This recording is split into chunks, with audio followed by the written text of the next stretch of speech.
I always credit this gentleman right here, Pat Delsey, because when I was probably about 16, we met.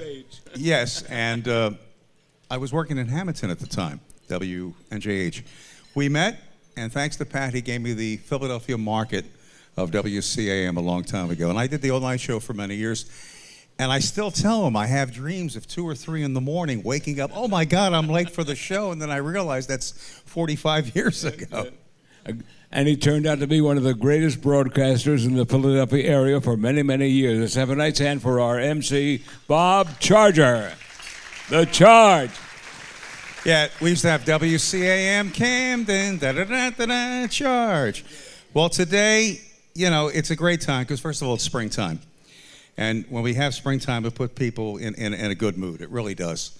And again, congratulations to all those today, our recipients, because I look at myself back then hoping that maybe someday, you know, I'll get the break and do this craft. And happy for all of us in whatever function you work in, that we're here for a great cause.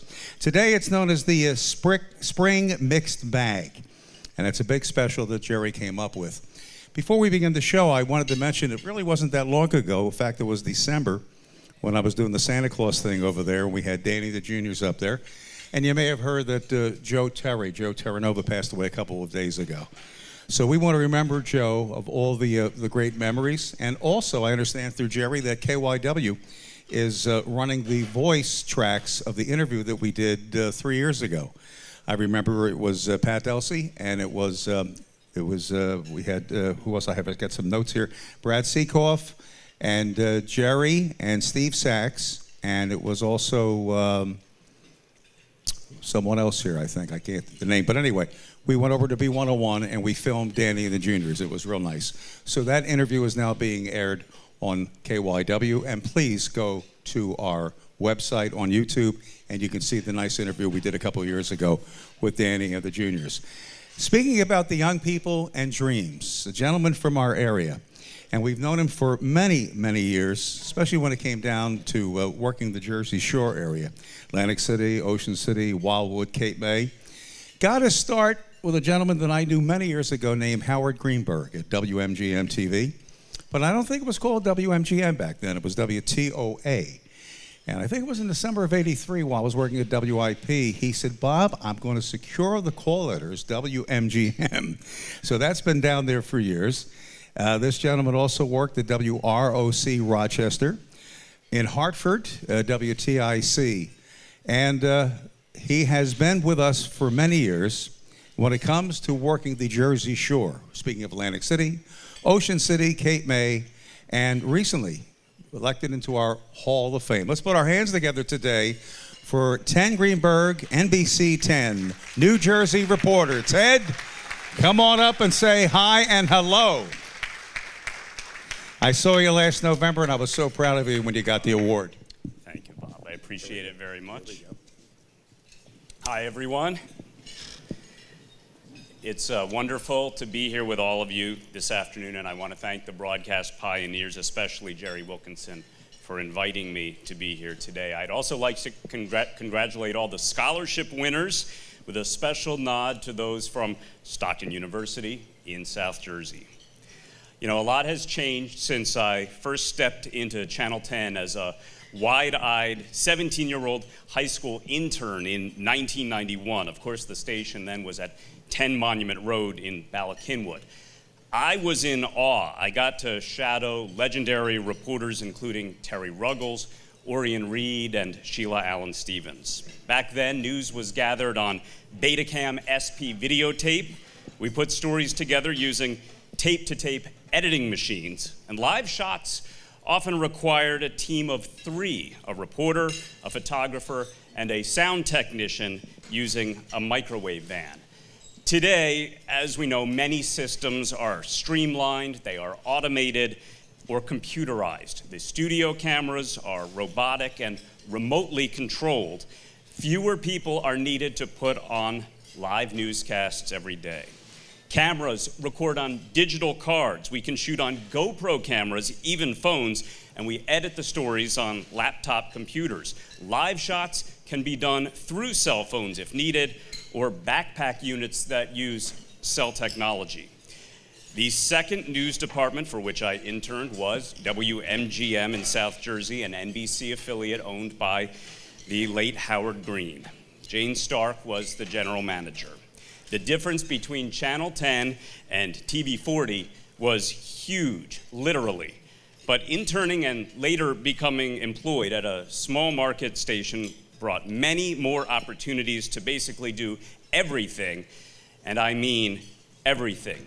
At News Center 40, in the time span of an hour, one could expect to answer the phones on the assignment desk, change tapes to record feeds from NBC's affiliate news service, listen to the police scanner and decode the chatter we were hearing, make beat calls to police departments, write and anchor hourly newscasts on our sister radio stations, provide directions to the crews in the field using large paper map books that we had. And at that time, those field crews were likely calling in from a payphone if they had the change to do that.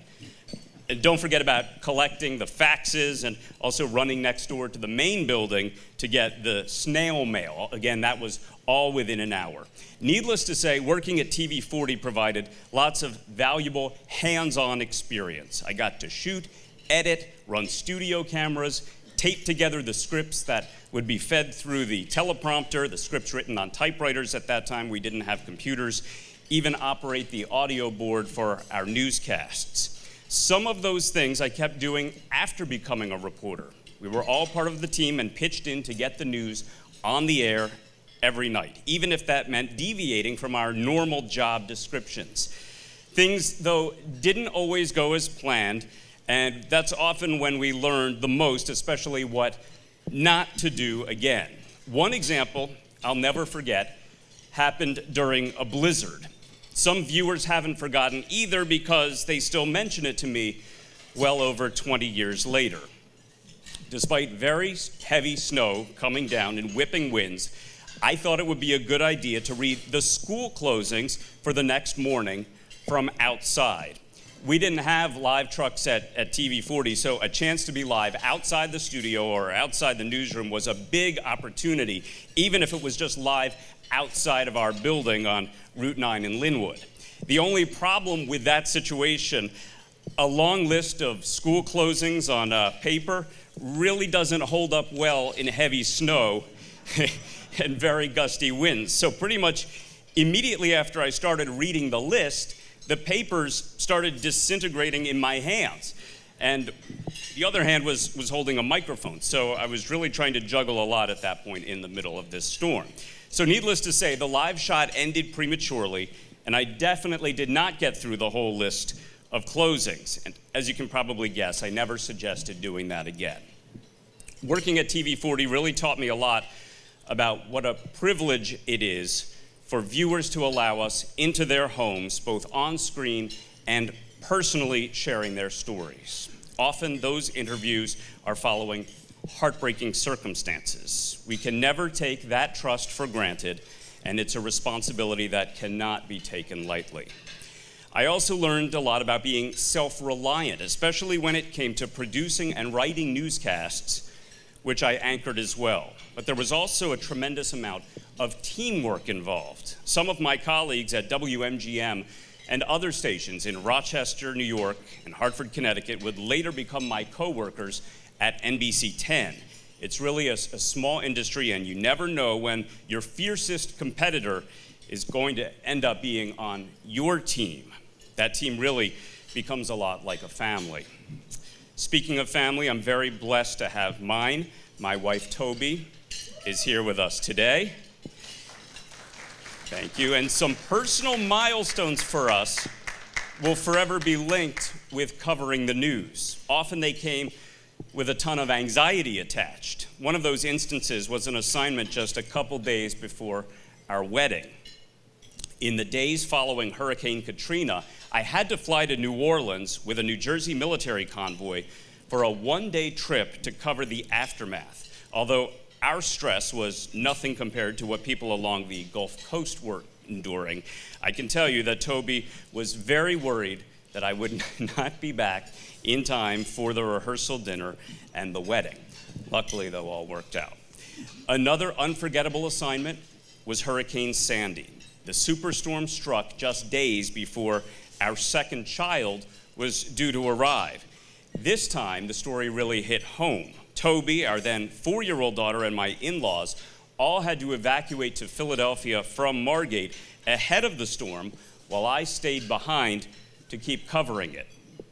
I didn't have a choice, though. Sandy was and still is one of the biggest stories I've ever faced. I needed to remain at the shore to help a lot of other people who were very anxious, had to stay there to keep them informed about what was happening. We were very fortunate that our house was spared from the flooding that swamped the homes of so many of our neighbors, and also that the baby waited until the storm moved out and the roads reopened. This is my 16th year at NBC 10. For about 13 of those years, I always worked with a photographer, and the same was true in Connecticut, Rochester, and almost all of my time at NBC 40. But as I mentioned, a lot has changed. These days, I usually work by myself as an MMJ, short for multimedia journalist. That means I'm not only the reporter responsible for generating stories, researching them, and making phone calls, but also the photographer and the editor. I'm in the driver's side of my news truck, not over on the passenger side. Being a one-man band is a lot of work and responsibility. There's never any time to take a break, because as soon as you're done shooting, it's time to send in promo video to the station, post content on social media, drive somewhere else, or start logging the video and writing the story and then edit it. But doing all those jobs at once is also very rewarding. And MMJ is responsible for every facet of a story. Writing and editing can be easier because you're familiar with every single piece of video since you shot it all. To those of you just getting your start, my advice to you is this: learn how to do everything. Like other parts of my journey in broadcast journalism, there have been some important lessons learned on the job as an MMJ. A couple years ago, I was alone covering a crime scene in one of the rougher parts of Atlantic City. Some people in the neighborhood were not happy to see me there. They definitely wanted me gone, and the police were around, so I didn't feel too threatened. But then, out of the blue, a woman came up from behind me and emptied what must have been an almost full bottle of beer on top of my camera, right into the control panel buttons and into the lens. Well, within about 10 seconds, the camera's viewfinder started flickering, and a couple minutes later, the camera shut off completely and would not come back on. That camera had to be shipped back to Panasonic for some big-time repairs, and the police ended up charging the woman who poured the beer. I drove away from that crime scene with a much greater awareness about the need to stay safe while doing my job, and I'm no longer hesitant to insist on working with a photographer if I feel an assignment will include a safety risk. My career got its start at 10 Monument Road, the historic broadcasting facility that I found so impressive when I walked in the door for the first time. These days, I'm in awe of NBC 10's new home, the incredible Comcast Technology Center in Center City. The equipment will constantly evolve and improve. Station management and addresses can change. These are things out of our control. What we can do, though, is stick to the mission of serving our viewers with fairness and integrity, and never rely on paper notes in the middle of a blizzard. And thank you all very much.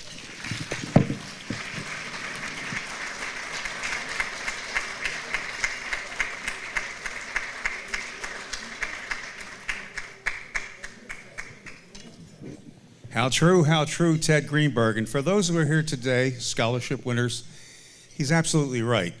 When you get the break, you may want that job down the road.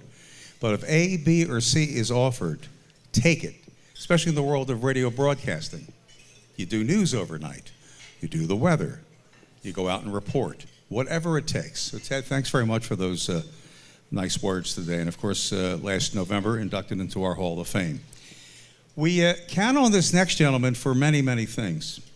It's such a big part of our lives. we're making a plan for the weekend. We're going to be planning an outing, maybe Saturday or Sunday. Going to go work tomorrow, maybe you want to do some painting. But you want to know what's going on in the world of weather. And that is so important part of our lives. We go back to the early days of the 15-minute newscast on Channel 10 with John Facenda. The entire newscast is 15 minutes, news, weather, and sports. But if you notice how things evolved today, that the weather is like the top story because people want to know what's going on with the weather. My next guest today is Elliot Abrams, retiring Vice President of AccuWeather. And we understand as early at 5 years of age, he would practice doing the weather at home. And in fact, in 1967, he joined AccuWeather. He earned a BS and MS in meteorology. At the moment, he is a consulting meteorologist and for both radio and television. So all those who perform the weather get the information from Elliot. And he's also an AMS seal of approval. So he's a big part of our lives because we think about it every day. How about a nice round of applause today for our next guest, Elliot Abrams.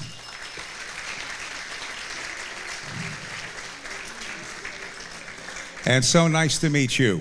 There you go. Nice to meet you. Thank you. Let's hear it. Well, actually, I retired officially 4 weeks ago, and the most fun thing is not having to get up at 3 o'clock in the morning anymore, which I had done for 51 years. I now get to sleep in till about 4:45 so that I can make a 5:30 gym class on Tuesdays and Thursdays. But in any case, there are many things in the weather that I'm not going to talk about today. One that I'm not going to talk about is the forecast for tomorrow.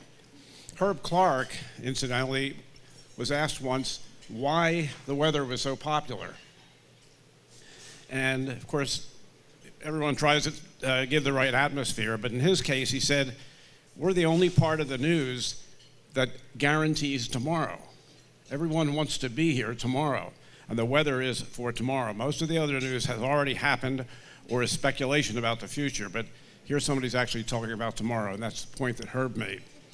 One of the things that I wanted to talk about is historic weather. For example, in the old days, there were no tweets, there was no internet of any kind, and so nobody really heard about the great hurricane of 1630, the colonial hurricane of 1630. How many of you have heard about that hurricane? Well, just a kid though, right? Well, this storm led to a piece of land on the map being named in Cape Ann, Massachusetts, of Thatcher's Island. And in that storm, Anthony Thatcher, his wife, and 4 kids were on a boat. They went from Ipswich to Marblehead.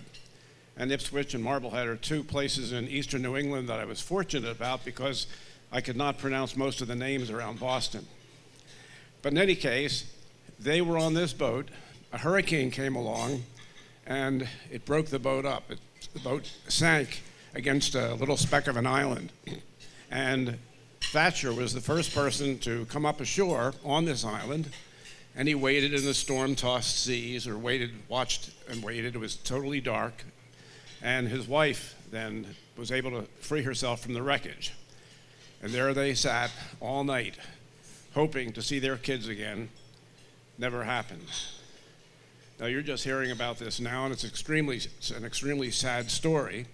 And every time I read it again, I sort of start to cry about it. And yet, today, with tweets and internet, I mean, they'd have live coverage a few minutes later. You'd hear the promo about it. Everyone has been evacuated from this site. That's why we're here. In any case, that's Thatcher's Island. One thing I also wanted to talk about was, this is revolutionary, but before that, William Penn was a very famous cook. His relatives were cooks as well, and they baked pies for the colonists. How many of you ever heard this story? You're fortunate. But in any case, they baked pies for the colonists, and the pies were so popular, they raised the rates on these pies. And this caused a tremendous stir in the colonies and a riot. And a play was written about that. And the play was written about it, and that play is shown in theaters today. Who knows the name of it?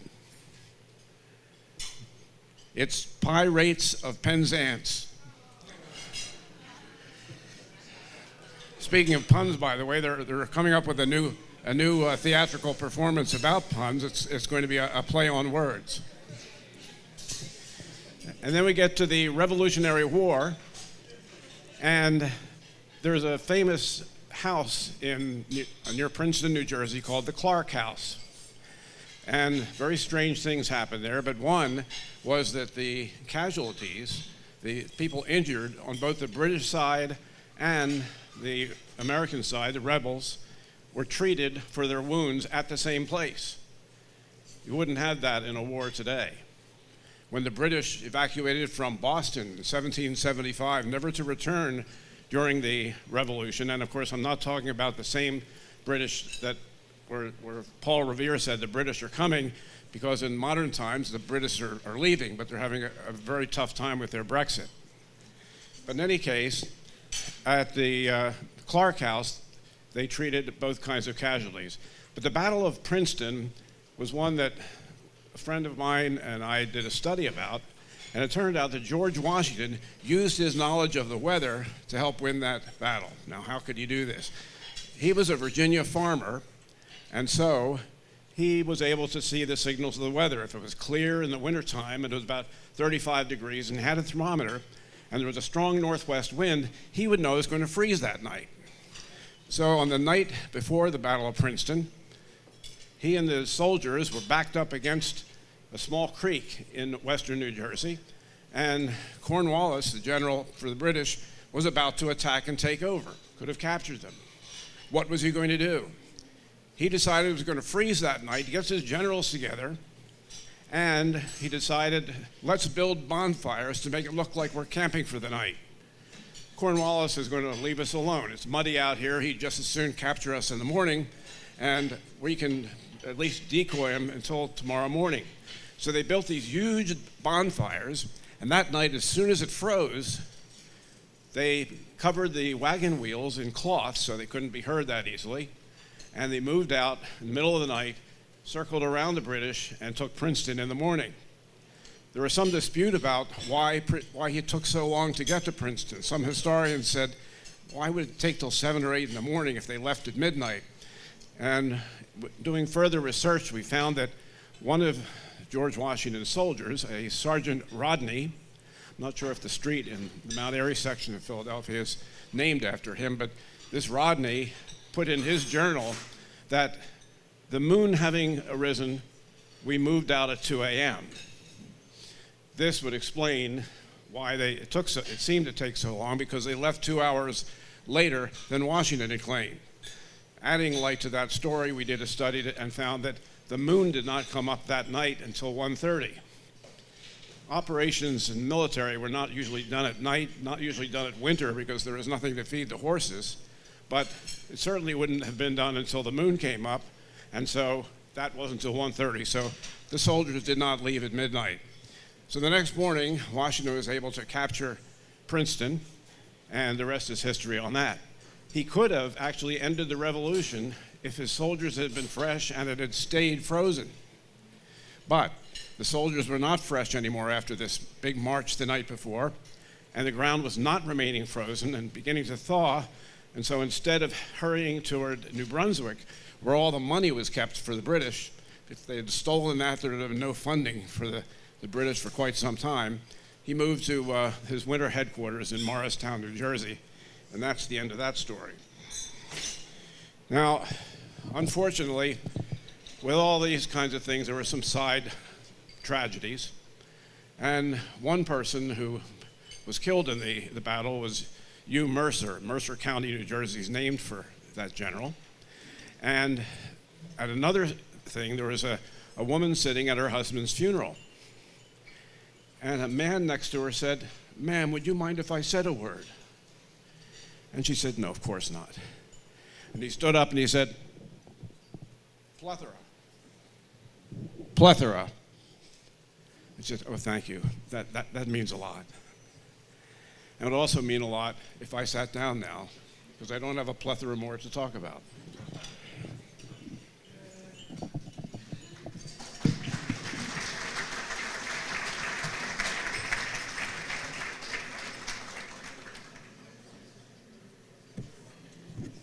While we're waiting for Bob to come on up, Bob. I just wanted to mention that Elliot Abrams, growing up, I am sure, turned on Channel 6 and watched Dr. Francis Davis doing the weather. He was Philadelphia's first meteorologist on air. And we inducted Dr. Davis in 2000 in our Hall of Fame. But what you don't know is Lieutenant Francis Davis was one of the meteorologists that did the weather forecasts for General Eisenhower's D-Day invasion in Europe. And a lot of people don't know that. Philadelphia has a rich broadcast history, and especially in weather. A lot of people don't pay attention to that, but we might all be singing a different tune if it wasn't for Dr. Davis's weather forecast. Thanks very much, Jerry. Take you back just for a moment, pre-1970, when Channel 6 was known as WFIL. Who remembers when Dr. Francis Davis would have the magnets of an H and an L and a smiley face, or even before that, they used the magic marker. I'm talking way back when to do the weather. But at the end of his broadcast, he would say, and for 24 hours a day, call, and what number was it for the weather on the telephone? That's the neat. It was 7, maybe. 6? Okay. I believe Jerry says it was WE6 or WE71212. I can hear that like it was yesterday with Dr. Francis Davis. Yes, we all depend on it. And Elliot Abrams, retiring Vice P of AccuWeather. I have in my hand here something that you will see throughout this area, and as the application for Broadcast Pioneers. And I have taken it upon myself to reach out to other broadcasters, radio, television, reporter, folks who wrote books, actors, and I think we brought in a whole bunch between last year and now. Joe Asamundi, who works with me on the RVN TV, where I'm there every Friday morning with the Charger and Company. Joe is a recent member as well. So please pick up an application. If you're a member, great. Bring along somebody next time. Give them an application, because we'd love to have you on board. All right. From the days of radio, we got to go back, because coming up in 1921, we're going to be coming up on 2021. That means radio will be 100 years old. And the standard for radio from 1920-21 on, up until probably the late 40s, was AM radio. FM comes into existence. And I can remember as a kid, Mom and Dad, WIP. For myself, WIPG and our transistor radio. But there was another frequency. But the radios only came on AM. I'm in the doctor's office one day, and I see this big, beautiful wooden cabinet, and I'm hearing like symphonic music and orchestras and violins, and I hear the announcer say, "This is WDVR, Delaware Valley Radio." And I said, wow, listen to that. Well, for Christmas of '63, my aunt winds up getting this German Telefunken radio, which had, when you would tune the radio in, the green lights would come in to let you know the station was tuned in perfectly. And we all seemed to love WDVR. But WDVR was not the only format on the dial. I can remember the dial like it was yesterday. FM was really what non-rock and roll was 68. And if I could do them in order, let's see, it was WPBS 98.9, 99.5 WJBR, WFIL 102.1, and way at the end, WQAL. But 101 FM on the dial, WDVR. And our guest today is Marlon Taylor. Might I add that he has underwritten 2 scholarships today. But let me tell you a little bit about Marlon. He was the first program director of Delaware Valley Radio, WDVR. He is known as the father of the instrumental format, because you got to remember, the format back then on FM was strings, violins, pianos, soft, relaxing music, and the target audience, of course, 35 plus. So he was the father of that. WDVR signed on the air May of '63, calling it the sound of beautiful music. And of course, his career always has a beginning, and that was in Trenton at WTNJ. He also worked in Washington, D.C. for a while. Went to the Big Apple, New York as a general manager, also worked in Boston. And there was a format probably going into the late 60s, early 70s. Instead of playing the actual 12-inch vinyl instrumental albums, they came up with these reel-to-reel tapes. And the company was called Bonneville, and he was involved with that. Well, times change, and WDVR in October, Beatty becomes Easy 101 with the Bonneville programming. And of course, things move on, and Marlon, who was sitting not too far from me, was involved with XM Satellite with the beautiful music format and so much more. So when it comes to broadcast pioneers, and somebody was there from the beginning who saw a vision for FM, how about a nice round of applause today for Marlon Taylor?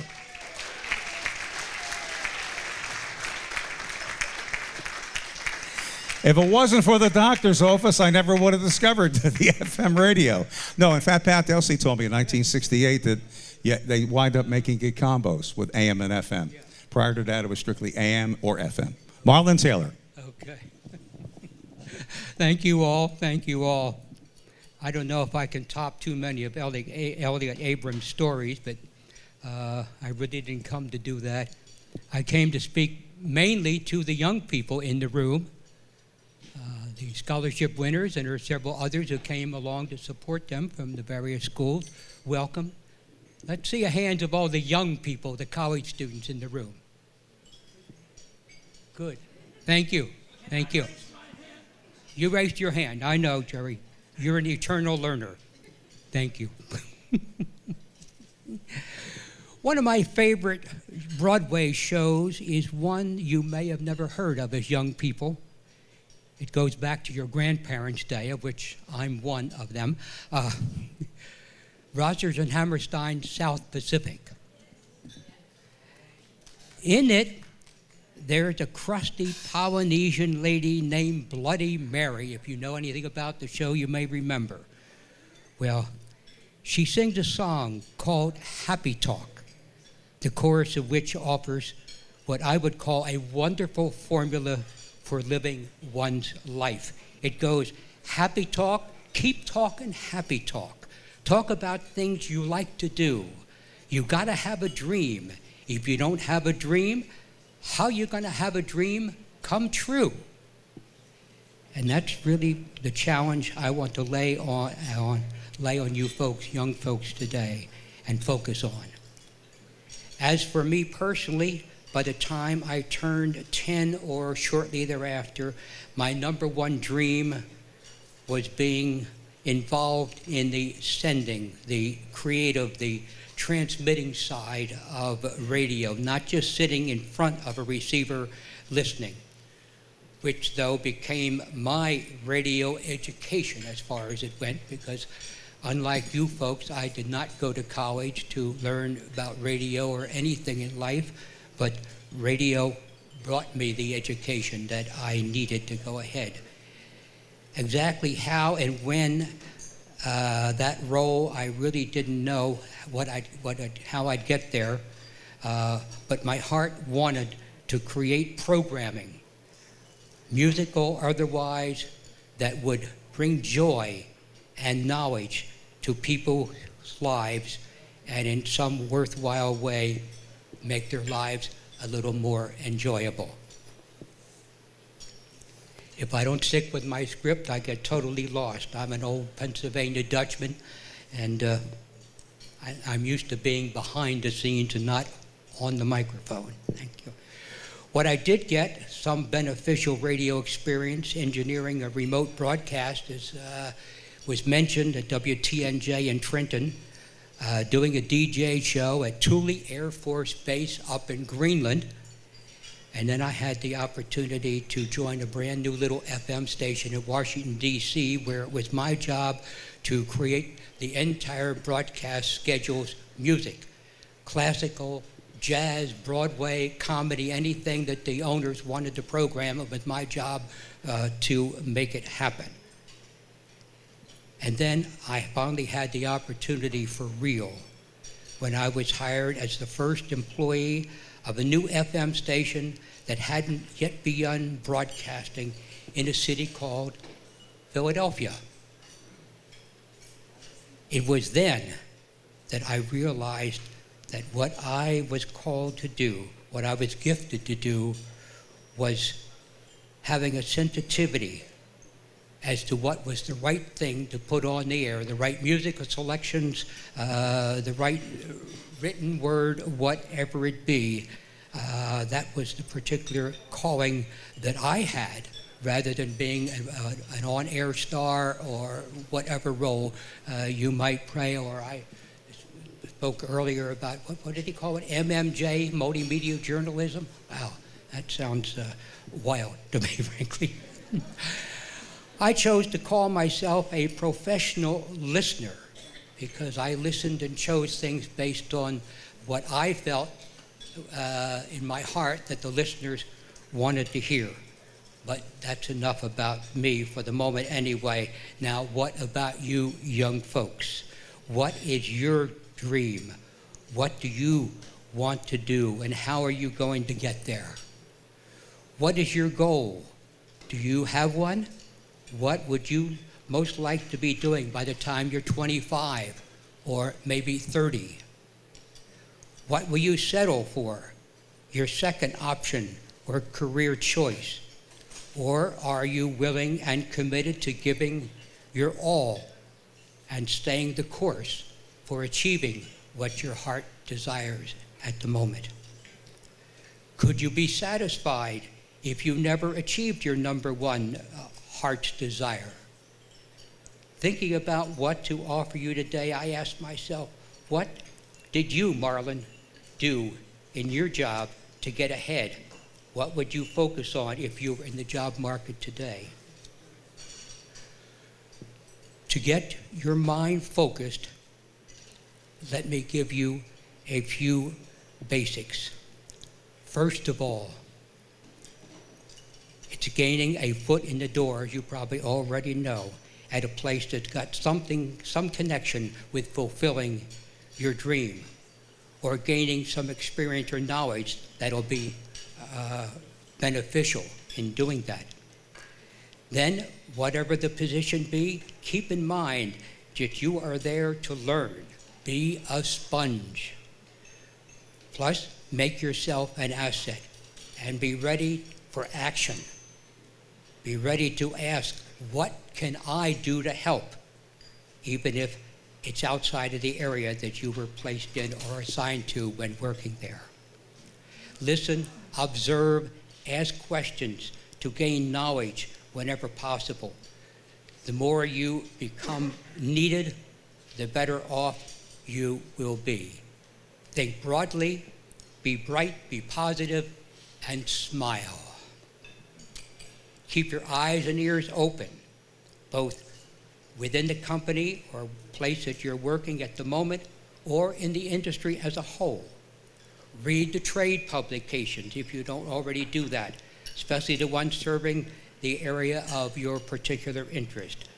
Don't rely on just applying for jobs you see advertised or posted. Look below the surface. Look where there might be an opportunity. Look where there's a need. Most of my jobs, my real opportunities, came from recognize an opportunity before anyone else realized that one existed. Here in Philadelphia, nobody even thought about a station called WDVR until I found that it had a permit, and then found the owner and found the station was already constructed, simply waiting for a staff to bring it to life. Again, finding a station in New York City that was in bad shape. It was at the bottom of the ratings. They didn't quite know what to do with it or how to fix it. So I found the head of the parent company, and that's how I got hired. They weren't advertising for anyone for the station. And then again, in satellite radio, I learned about satellite radio by happening to read one-line item in a trade publication in 1998. Satellite radio wasn't ready to begin broadcasting until 2001, but I was able to get in on the ground floor. And before applying to any station, production company, whatever kind of business, research. Do your research. It's so easy today with the internet and Google. Find out about the company. Don't just walk in the door and say, I want a job, I need a job. Know about the company. Know what their function is and what their needs might be, and then you can go in and provide possibly a solution. I know all these sound so much like fundamentals for achieving success. You all probably know, and most of you older people have been through this one way or another over the years. Let me give you a short story related to that. Back in the 1960s, the Green Bay Packers had just faltered in beating our own Eagles for an NFL championship. Of course, this was before the days of the Super Bowl, where they had only had moments to go and they managed to blow their lead. Along comes a coach.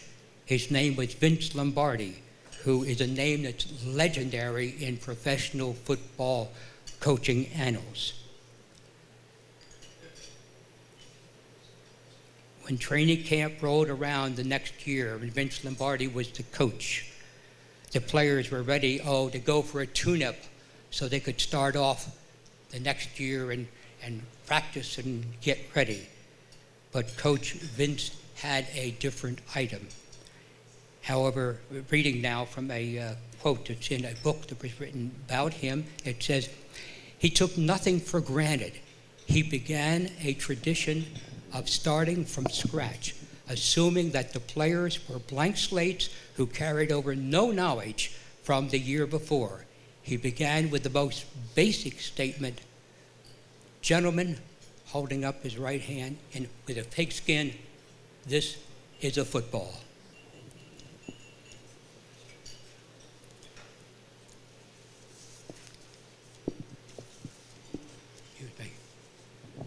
Enough said.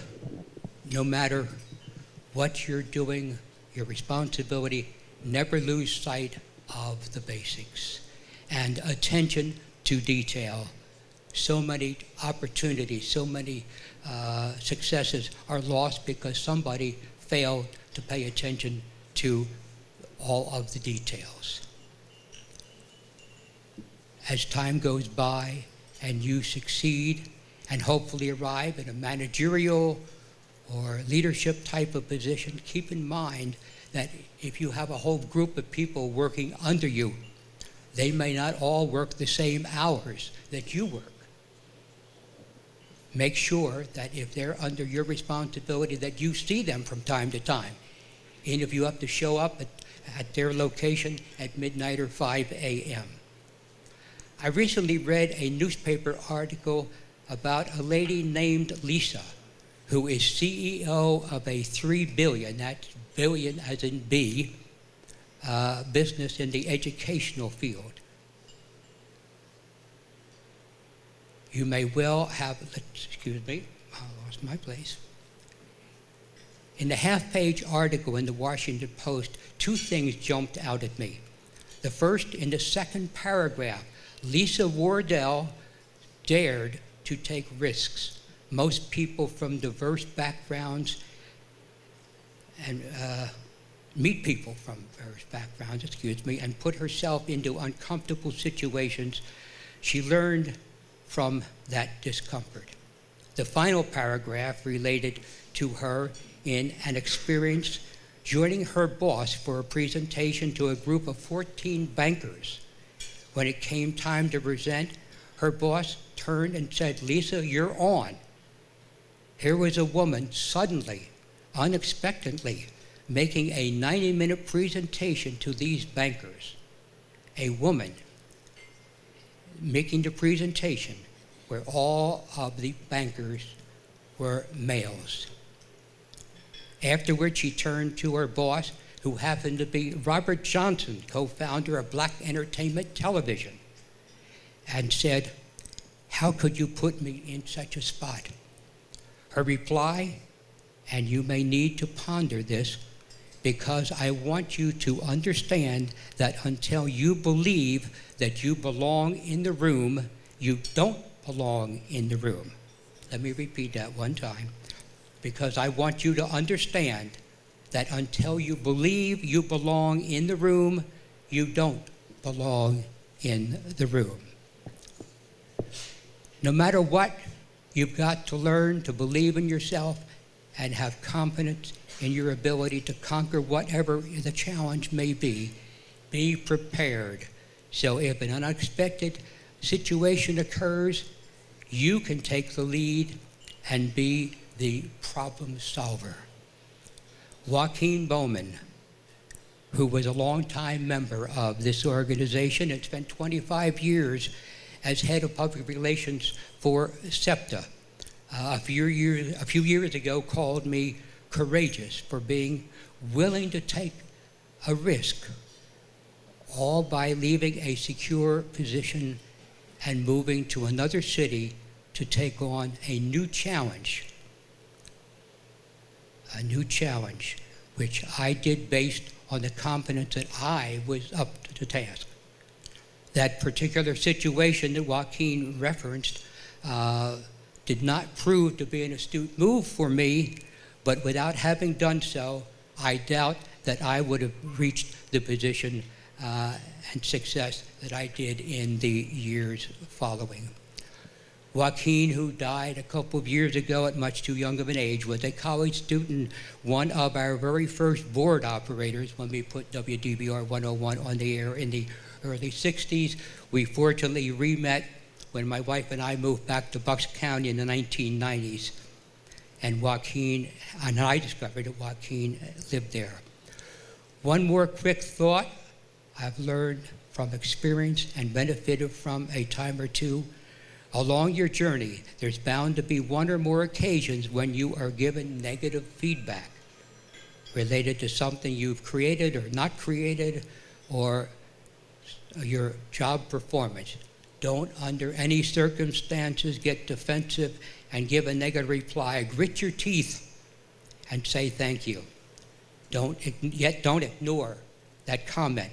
Go back and analyze it and find out why you received it, and then take action to change if that's what you need to do.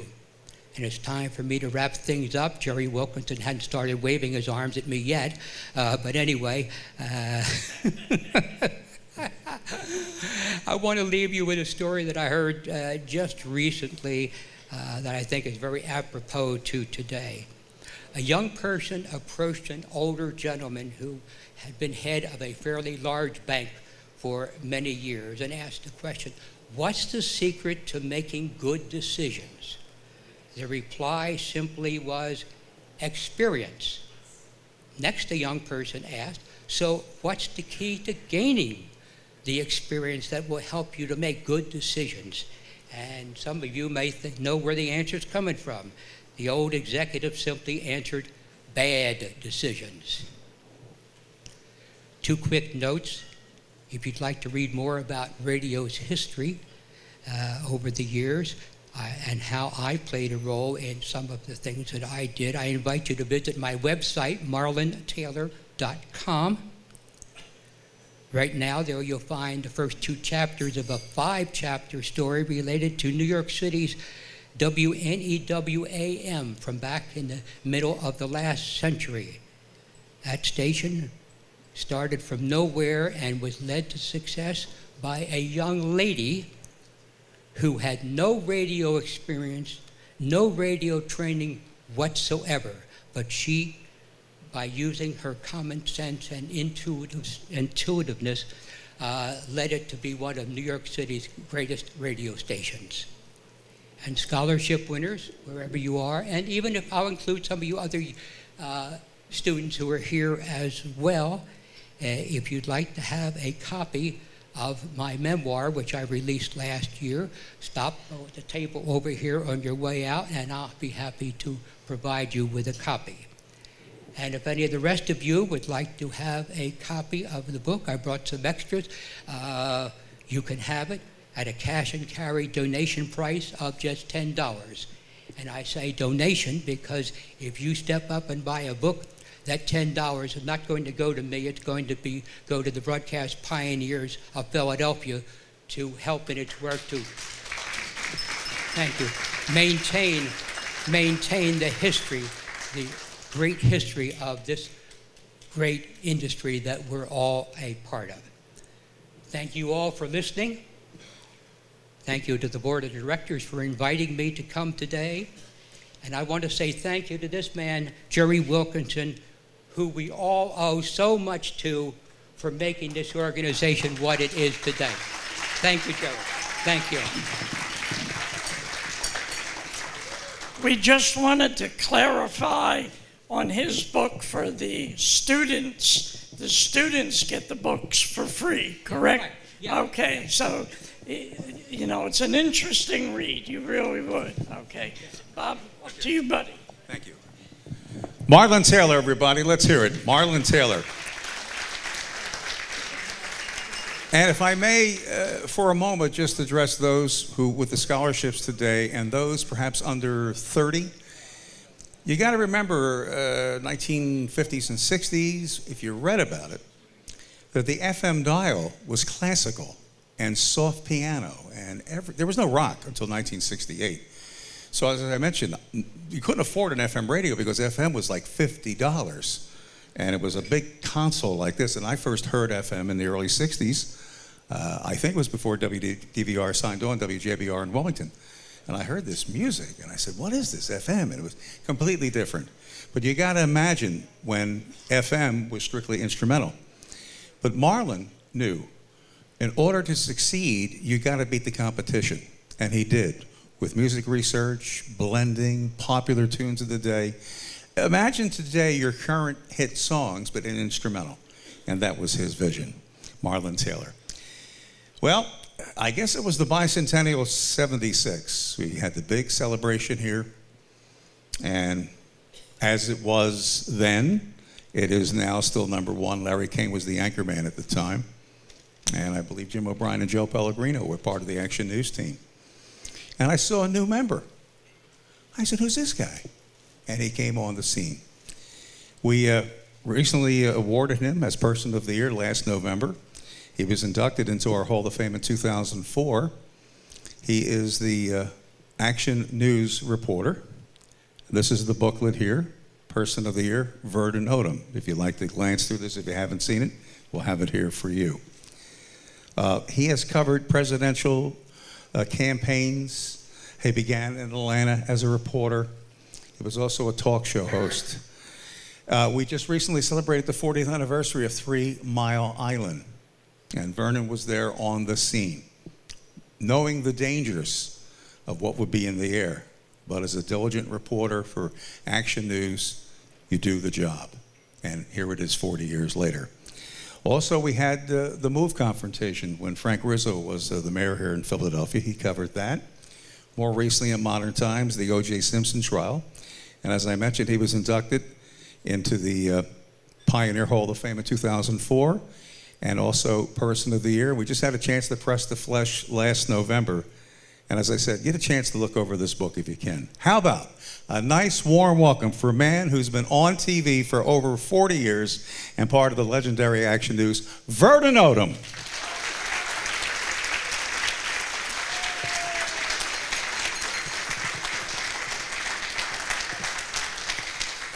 I only saw you on TV. I finally met you last November, so we finally had a chance to meet. Vernon, it's all yours. Thank you.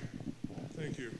Thank you very much, Bob. Appreciate that introduction. It's actually now it's 2019, I think. So I started out in broadcasting long time ago in Atlanta, Georgia, back in 1968, actually. And so I just retired in January, so I'm wrapping up a tremendous career for me, and the opportunity to travel to places I never would have imagined that a small town guy from Ohio would be able to see firsthand and things like that. Bob, thank you very much for the introduction. Before I get started any further, Pat Dilsey and Jerry Wilkinson, I want to pay tribute to you gentlemen because I know you inducted me in 2004, and you gentlemen have done a tremendous job of growing this organization. You've devoted sweat, tears, volunteer hours and times away from your families, and tremendous energy and vision to growing this organization. It used to be solely broadcast personalities on air, and since then their vision has spilled over. They've inducted news photographers, engineers, and people like that. So please stand, gentlemen. Let me give them a hand. Let me give them a hand. You have no idea, folks, especially young folks, about what they've put into this to grow this organization. And now 500 members on the roster there. And I'm very proud that they're now giving out these scholarships to young people and students from universities around. And they've had, I'll tell you about their vision. It's been so fantastic. Back in 2004, time goes by, but my children now are 24 and 20, almost 22. And they were tiny tots back in 04, and they were proud to come here and see their father inducted into a Hall of Fame. I remember my little boy running around with his first camera, snapping pictures and things like that. And I wasn't even sure he knew how to operate it, but he was very charged that night. So gentlemen, I thank you, and I thank all of your colleagues who helped move this organization along and make it grow. So many of them are no longer with us, unfortunately, but thank you, gentlemen. I deeply appreciate it, and you deserve all kinds of kudos and awards and things like that. I'm also going to ask you to acknowledge several colleagues of mine who are now retired who are here today, starting with Mark Howard. Mark, please stand and wave to the audience. Mark.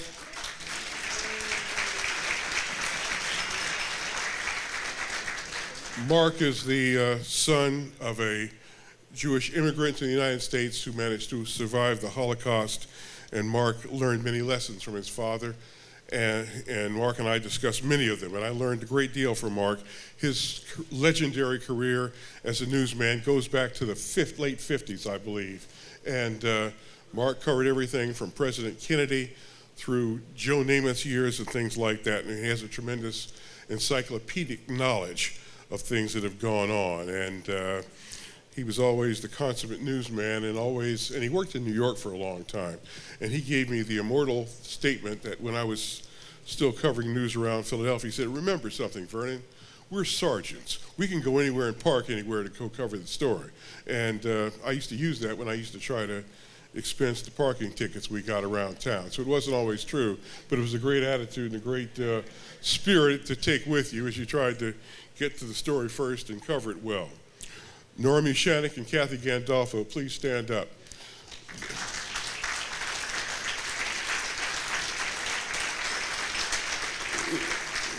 Those ladies, and I emphasize ladies with a capital L, covered New Jersey like a blanket in the 70s, 80s, and 90s and into this century. And they did a magnificent job, and I'm proud that they're here today and in good health and with us today. As I talk, let me ask one of our cameramen who's retired now, Andy Doan. Andy, please stand up. Wave.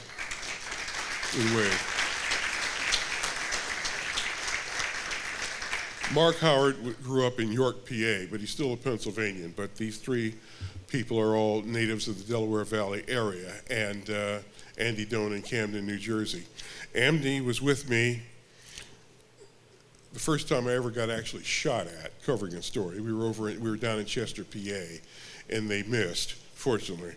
And Andy was somewhere off shooting something, and a fellow named Rick Fetter, who was one of our the late Rick Fetter, was one of our pioneering cameramen. Somebody took a shot at us from behind a building in the tough neighborhood down there, and I saw him, and he fired, and he missed, but he got very close, and the bullet hit the van because I was standing in front of it. And I'm not even sure I told Andy and Rick Fetter about that day, but I vowed that I saw the guy who did it. He had a very reddish complexion, you know, and I said, "I'll never forget you, buddy," because the lady told me, "Don't chase him, sir, because it's a trap. You go back there, they'll mug you and take your money."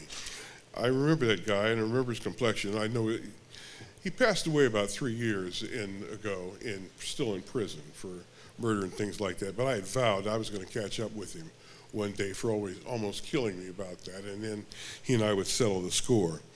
I know this sounds roguish and tough, but if you've ever been shot at and you see the guy who did it, you promise you'll meet him one day somewhere and he'll belong to you, as my father would say. Also with us today, I started my career in TV back in '69 at the station owned by Ted Turner, the legendary and immortal Ted Turner in Atlanta, Georgia. Ted's father had committed suicide, and his father left him 2 TV stations, one in Charlotte, North Carolina, and one in Atlanta.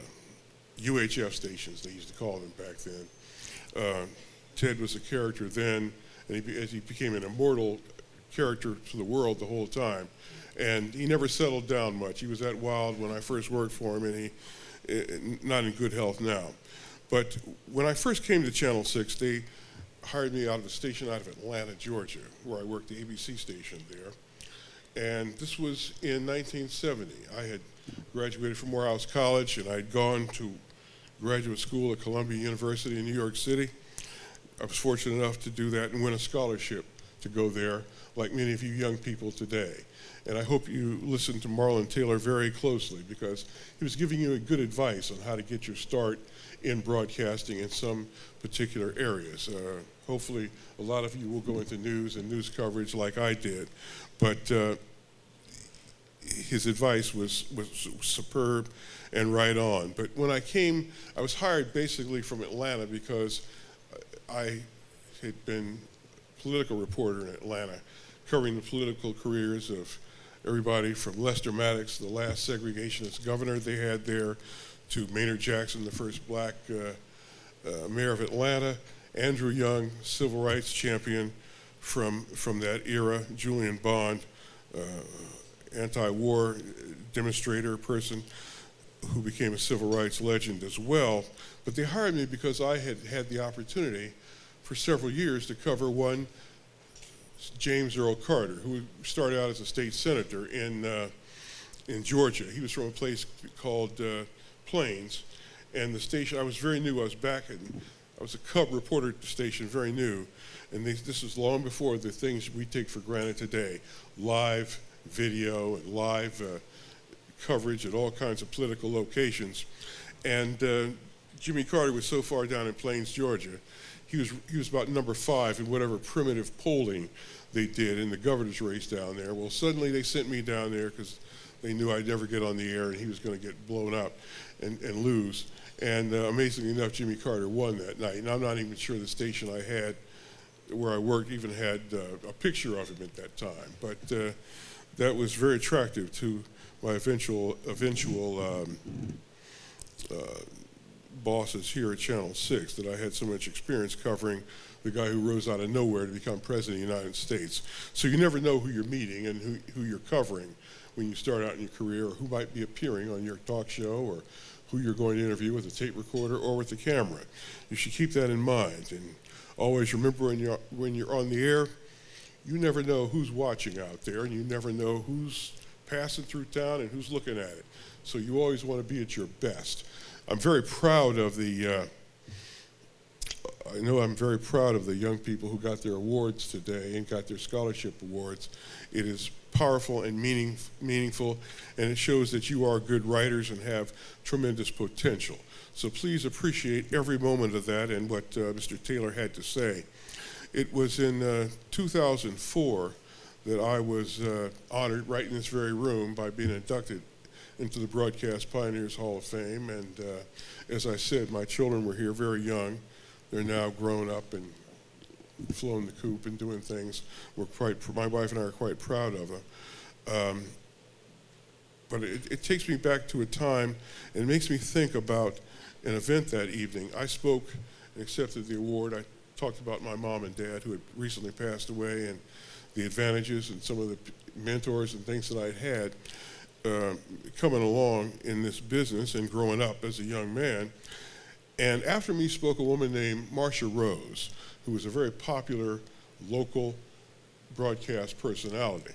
Marcia Rose said, she gave an interesting speech, and I'm so glad to see so many of those young ladies who got the scholarships today, because Marcia Rose told a story. She was an extremely popular broadcasting personality in this town. And Marcia said, you know, I hope this business continues to go a long way that it has. She says, when I became a mother for the first time, the managements at the station where I worked gave me 1 week off for maternity leave to have the baby and said, be back here Monday. And no time to nurture and be that. That was the way it was back then, ladies and gentlemen. And they said, be here Monday, and by Tuesday, bring the child over here so we can put him on television and show off how pretty your child is. That's how, I never forget Marcia giving that speech and talking about that and how far this business has come in terms of employment, opportunities for women, and recognizing the extreme responsibilities of becoming a family person. So keep that in mind, young folks. They now give up to 3 months or a long time off, and you get your job when you come back. They told Marcia, she can't be back here Monday, don't come back. But Tuesday, bring your child over so we can have people coo over on the air. I would like to acknowledge also one more colleague here today, Steve Sachs, who's a member of the board of, please stand up, Steve. He's a member of the board of directors here. Steve is a true broadcast pioneer. His career in TV and engineering, camera work and things like that goes back into the 50s. He was part of the pioneers in broadcasting who did everything from American Bandstand to all the parades and all the events you saw broadcast on Channel 6. And as I've been reflecting on my own career, I started out, after I left Turner TV station, can I get a quick drink of water? Anybody got a clean glass over there? Ted, I went to work at a TV station, the smallest TV station in Atlanta, and the engineers, such as they were not, thank you very much. Appreciate that, thank you, Pat. The engineers there were all Southern good old boys, and they were not happy to have me there as the first on-air black person in the town. So they did things that, oh, thank you. Oh, okay, that's got ice and a straw, thank you. Huh? Oh, it's plastic. Thank God. But I'll throw it in the trash for the environment and have it recycled to be politically correct. But a lot of those engineers, those Southern good old boys, were not happy that I was there, and they would do things to interfere with my performance on camera. They said, oh, the film broke. Sorry, you were left there standing there looking naked into the camera, things like that. Make noises in my ear when I was anchoring a news show and things like that. So when I was hired to come to Channel 6 back in 1976, when I heard the word engineer, I immediately cringed because it made me jittery on the air where you're supposed to be your most relaxed and self-assured. And when I got to Channel 6 and I heard the word engineer, I said, oh man, oh my God. But that department was headed by a man named Irv Ross back then. Steve Stacks was one of the stalwarts, and there's so many other people, Gene Fagan and other guys who worked there. Their time in television and their pioneering went back to the days of American Bandstand, which is way back in a long time history for you young folks. But they brought so much perspective, camaraderie, and knowledge to that, and they sort of grew with television from its real infancy on through its development into videotape and all the things we take for granted today. So Steve, thank you for you, and that's for Irv Ross and all the other guys who are not with us today. Bill Russell, and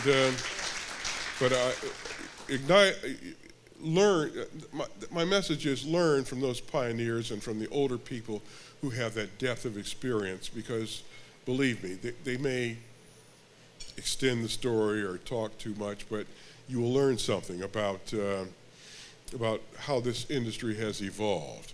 Now you have social media and all those things, but as young people, you should never forget the 5 W's: who, what, when, why, and where, as you try to tell a story or interview people you'll run into. And respect everybody's story, no matter what their station in life, no matter what their economic situation is, no matter about their education.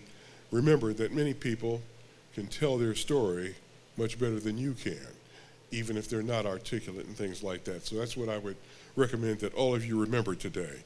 My career at Channel 6 has given me tremendous opportunities to travel all around the world, Russia, Africa, Latin America, and to experience some incredible things that I never would have seen had I become a lawyer, which I was talking about doing when I was still in college, and I broke into broadcasting. To travel to Somalia, El Salvador, Nelson Mandela's release from prison after nearly 30 years. But all those experiences were fantastic and gave me a free ringside seat to all those things that took place in those extraordinary events. The beginning of the fall of the Soviet Empire, I got to see them all. And I'm very proud of that and very happy about that and the things that were happening out there, and I got to see them. I imagine most of you are studying journalism or communications in college. My recommendation to you is that, and I'll open this up to some questions. I don't like to talk or preach too long, but that when you learn journalism and communications, that's an academic pursuit. And there's nothing wrong. In fact, I recommend you learn some other kind of discipline, economics, political science. I personally majored in sociology and political science in college, and it helped me as a journalist to understand people and what they had to say and understand human behavior and understand government, which I'm still trying to figure out in some ways and respects all these 50 years later.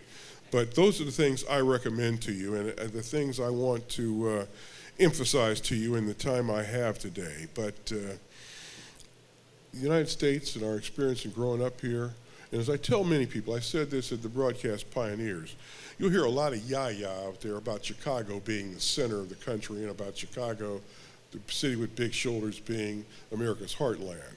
And if you're fortunate enough to have grown up here in the Delaware Valley, Lehigh Valley, South Jersey, Delaware, the heartland of the country begins right here, 90 miles outside of Manhattan, folks.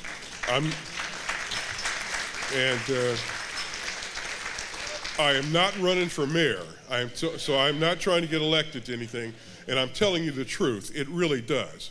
Everything that goes on in this world is right here within 50 miles of where we're standing right now, everything. And I've had a chance to see it all 5 times, and I deeply appreciated that, and I deeply appreciated where I was working, with whom I was working, and doing what I was doing. It's a tremendous opportunity, and I hope that your opportunities in broadcasting and in cable TV and in your writing and your social media has been as wonderful and as eye-opening and as generous as mine has been. And with that, I'll close. If anybody has any questions, I'll be glad to answer any. I hope I generated some thought and some viewpoint and point of view about my own experience out there. Any questions? I've answered everybody's question. Nobody. Okay, there's a young man from Westchester University who's going to interview me after this is over about things, but yes, sir. Any regrets?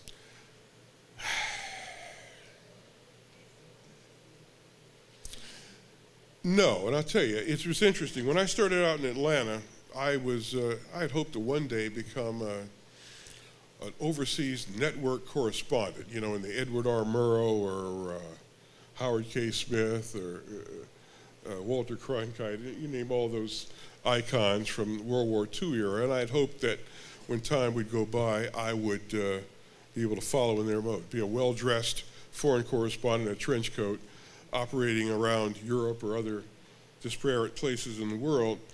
And broadcasting changed after a while, after the fall of the Soviet Empire. I know this is old history to a lot of young people here, but the world changed. The Soviet Empire fell, Russia became weaker, and Europe, behind what was called the Iron Curtain back then, all that fell. I had an opportunity to witness a whole lot of that take place, something that had been the preoccupation of our government here since 1918, 1917. So that sort of faded. We had a great general manager at Channel 6, the guy who hired me originally. His name was Larry Pollock. And he told me, he said, well, listen, if you really want that network job, I've got plenty of connections up there, and I'll certainly be glad to help you. You've done a good job here, and we appreciate it. He said, but let me tell you something. And he went on to tell me that Larry passed away a couple of months ago, so he said, I hear a rumor that we're going to buy ABC out, and you'll still be with this outfit, and you'll always have a good place here. Satellite technology is no longer nearly as expensive as it once was.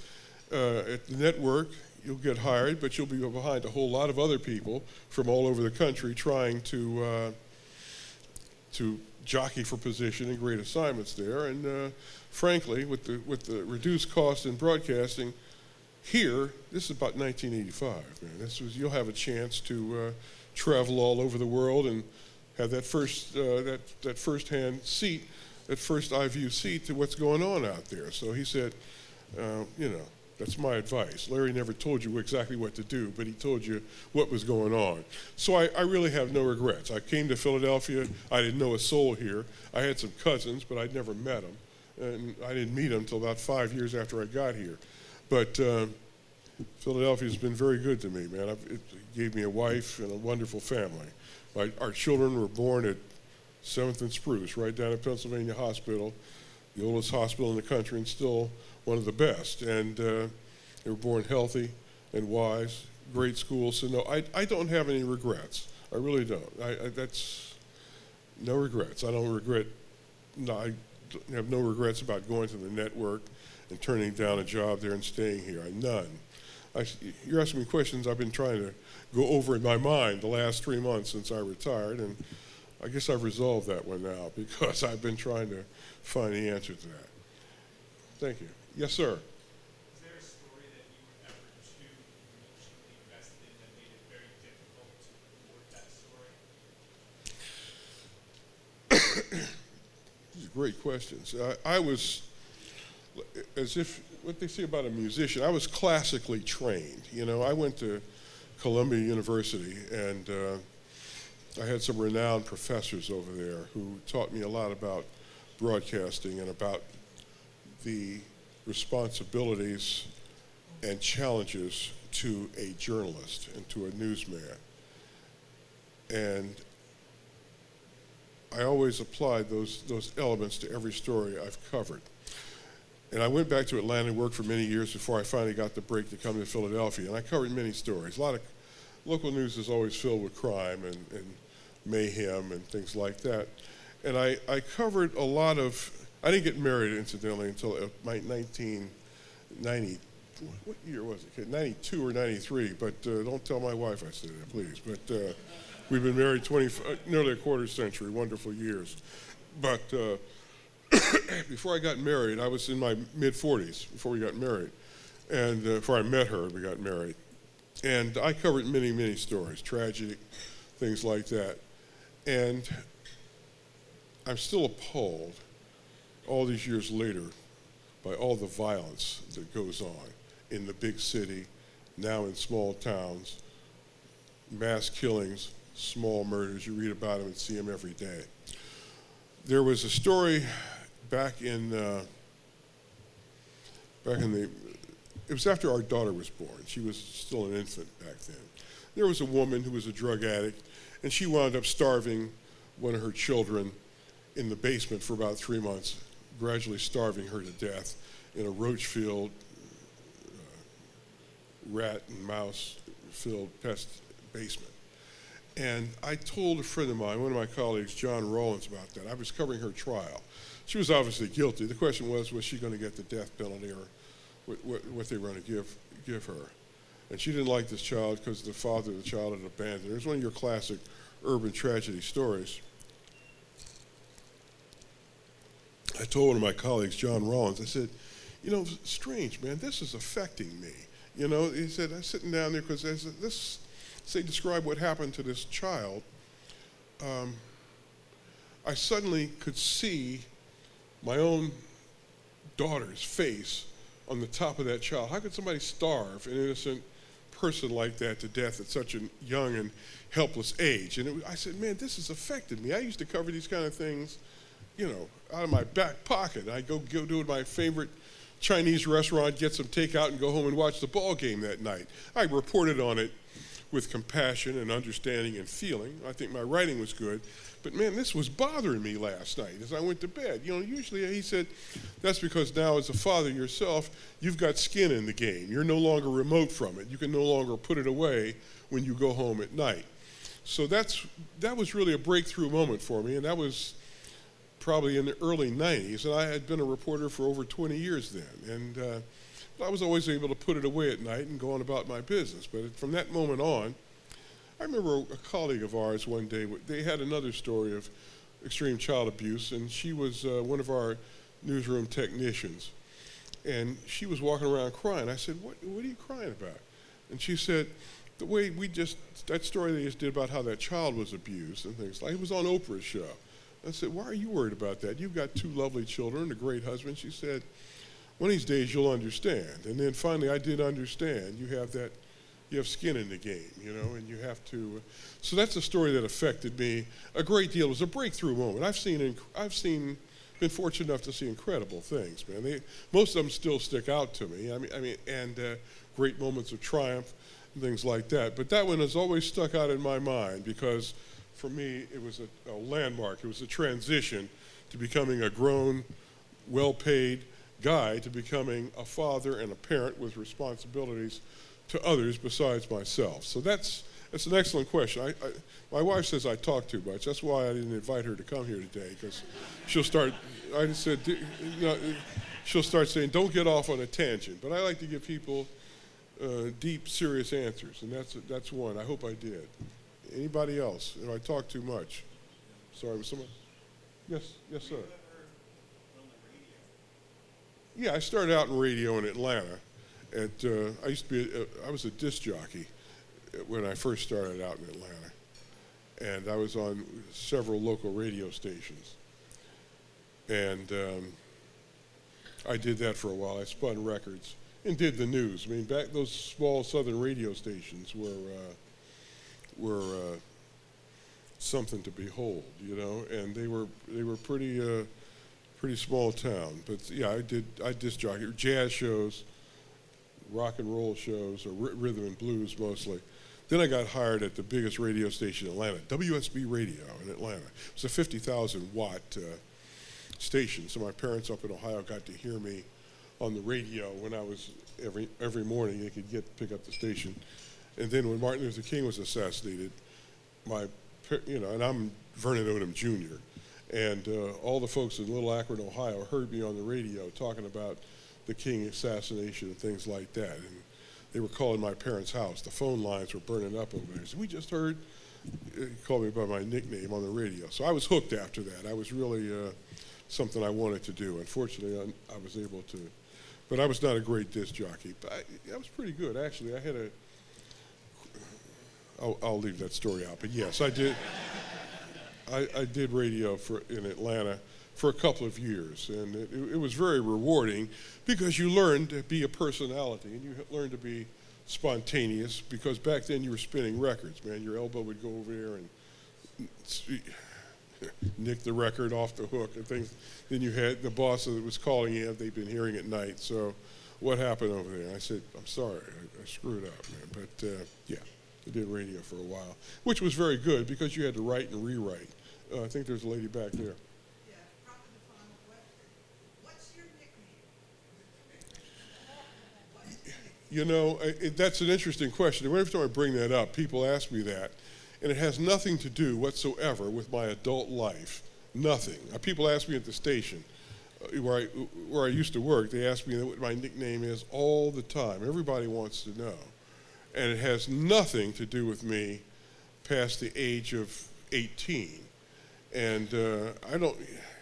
If I put it out here, I'll hear it again. But it doesn't matter, because when I go out to Ohio and I see the friends of my parents who are still living, my parents have gone to their rest, and I see relatives in Washington, D.C. or in Atlanta, they still will call me by my old nickname, childhood nickname, because I'm Vernon Odom Jr. My son is Vernon Odom III. And does everybody here really want to know? You can't relate to it, folks. It has nothing to do with the suave, debonair personality I've become since I moved to Philadelphia. It's not even remotely close, but there was an incident. I love oatmeal raisin cookies. My father loved oatmeal raisin cookies. There was an incident where he grew up in his small town of Biscoe, Arkansas, about 100 miles out of Little Rock, just about 85 miles from Memphis.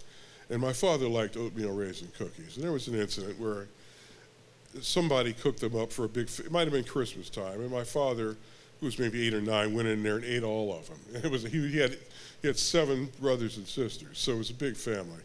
And they nicknamed him. They gave him the nickname. And then, here it goes. There was an incident when I was about 10 years old, and my father was a social worker. He ran a huge social work agency in Akron, Ohio. Huge place. He was the best known, he was better known than the mayor because he ran in the heart of town.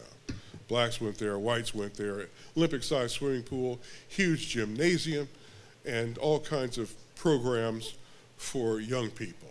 And sock hops on Friday night, Saturday nights to keep kids from getting in trouble out in the street. Alcoholics Anonymous, Boy Scouts, everybody, it was right in the heart of Akron. So everybody in town came there for various events and community services. And my father, when he first started out there, he wasn't getting paid very much. And he brought home one night a huge batch of oatmeal raisin cookies to be able to take to work the next day because they were having a big Christmas party. Well, you know how young rambunctious boys can be. And I got into them, and by morning, most of them were gone. I was sick on the stomach. So my father, we didn't even have a car then. My father had to walk 5 miles across Akron, Ohio, up to North Hill, because he had promised specific cookies from this renowned bakery. It was like a place in South Philadelphia, but it was in North Akron. We lived in West Akron. So that's how I got the nickname, which I haven't told you what it is yet, have I? Does everybody really want to hear? And Kathy, should I do this? Is Kathy still over there? I'm keeping your attention up here. Anything I've said, this may be the only thing you remember. O-A-T-N-E-Y, Oatney. It bears nothing, it bears no significance to Philadelphia, PA, or the surrounding area. That was my father's nickname, and when this incident took place with me, all my aunts and cousins converged with the same nickname for me, O-A-T-N-E-Y, Oatney. It bears no, it has nothing to do with Philadelphia, but I'm not ashamed of it. I answer to it. I mean, when I see my relatives in Washington, they fanned out from the Akron, Cleveland area now. They're in Washington, Florida, Atlanta. I answer to it. I have no problem with it. And when I had a hot date to go see a Broadway show many years ago, and I was walking out of the Broadway show with my date that evening, and I was a big Philadelphia newsman and well known, and somebody screamed. We went to the matinee, and I'm walking out, and with her, and we're getting ready to.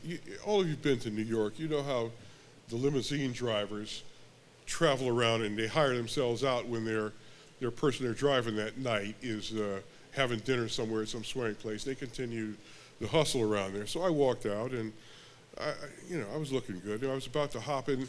The limousine driver who drove us over there had pulled up back over, and I saw he only wanted $20. This is back then. I think it was Phantom of the Opera.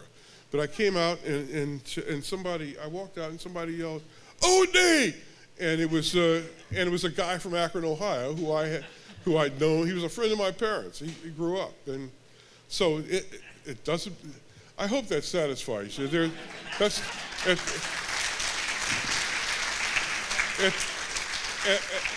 at the end of that story, it's sort of wah. That's it. There's no more to it. I still like oatmeal raisin cookies, and my father went to his grave still liking oatmeal raisin cookies. But that's where it comes from. How did we get on that?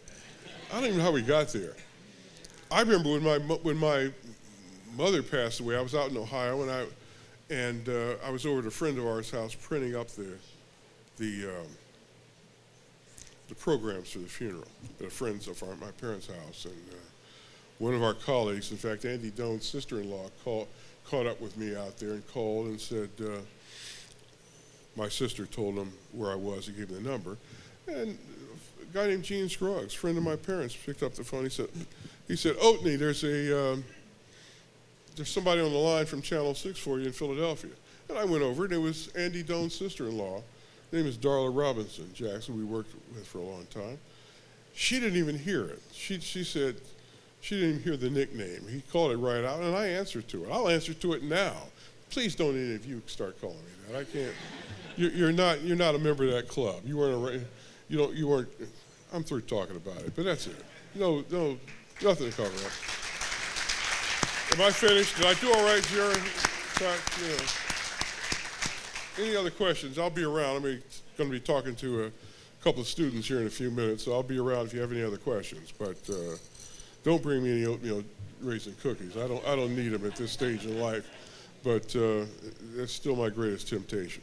Hey, thank you, Jerry, and thank you, Pat, for always honoring me with this tremendous organization. And I encourage you young people to stay involved and continue and cherish the scholarship that you're getting and that money, because people will be impressed that this organization full of legendary Philadelphia broadcasters who've passed on and who still live today, prestige. It was a monumental moment and a milestone in my own career. So I thank you for having me here today, and thank you for everything you guys have done, and thank you for listening to me. I don't know how I got into that old nostalgia, but I do. Thank you. Right?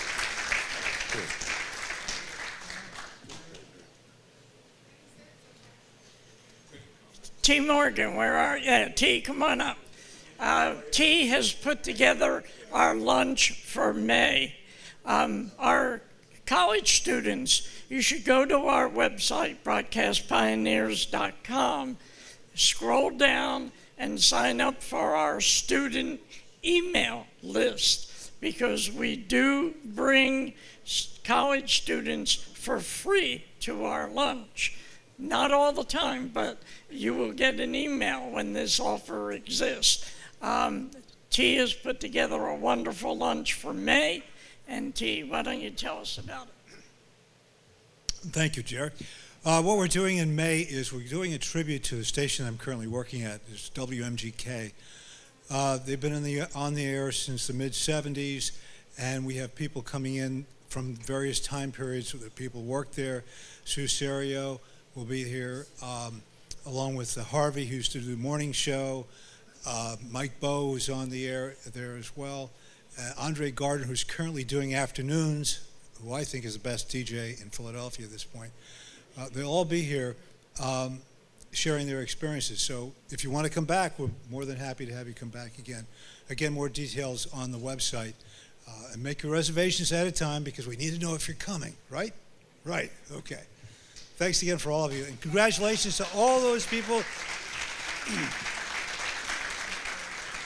All you people who won that scholarship, I said almost every one of them I think I met individually.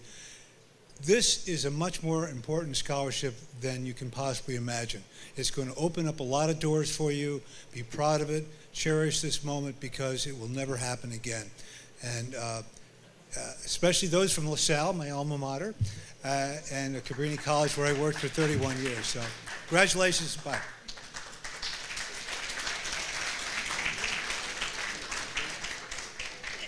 In broadcasting, you will find the same people over and over. T's on our board of directors. T and I worked together at WDAS years ago, long time ago.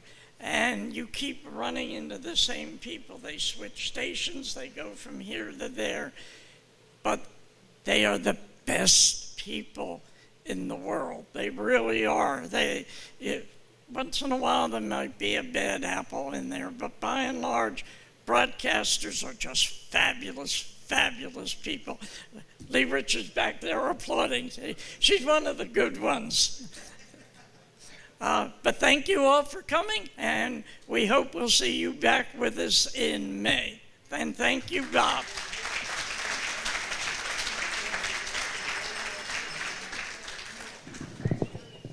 And again, to our winners today for the scholarships, I said to Pat Delsey, my longtime boss from years ago, all of us in this room, when we get the bug for this, it's not like you're taking a job at a department store or you want to become a mechanic or put wallpaper on. You get the bug or the desire, and you go out and you try. And I want to say, if I started with 100 people in the business, many have passed on, decided to do other things. But boy, when you get the break, it's a wonderful feeling. So you've got the gift today, the scholarship. So again, congratulations to all. How about a nice round of applause today for our folks on the scholarships?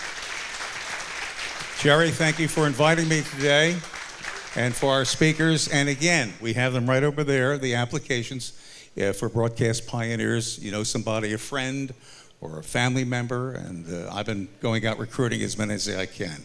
Bob Charger, that's me with RVN Television, my program Friday morning with yes, I'm going to take care of that right now. I just wanted to say I'm with RVN TV on Friday morning, Charger and Company. Now, Marlon Taylor's over there. He's got these beautiful books that he wrote about his career. And remember, those who won the scholarships today, go over there and get your book, all right? Enjoy your day, friends. We'll see you next month with T. Morgan.